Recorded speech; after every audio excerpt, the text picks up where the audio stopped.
While you're on your walk with God, the enemy is going to try his best to come at you with every direction, which is your finance, your personal life, your family, things like that, and your job.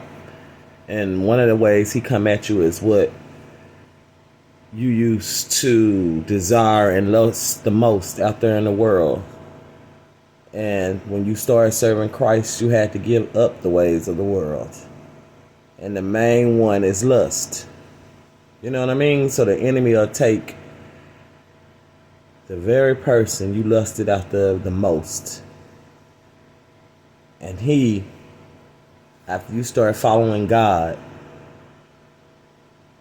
renewing your heart, now that the enemy will send that same person back around in your time of weakness, because the enemy knows everything too, because he sits and he watches and he lurks when he'll have a chance to get in there to destroy you.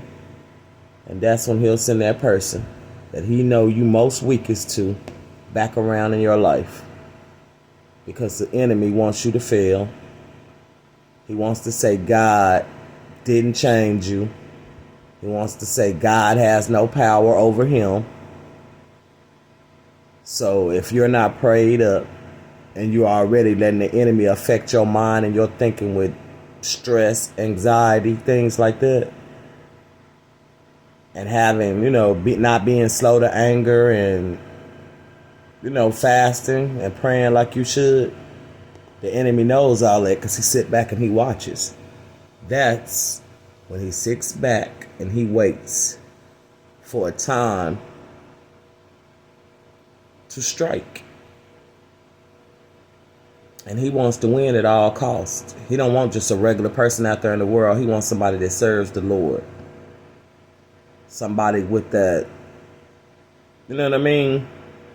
That has that light of Jesus in them and that love he wants to destroy. That makes him feel good.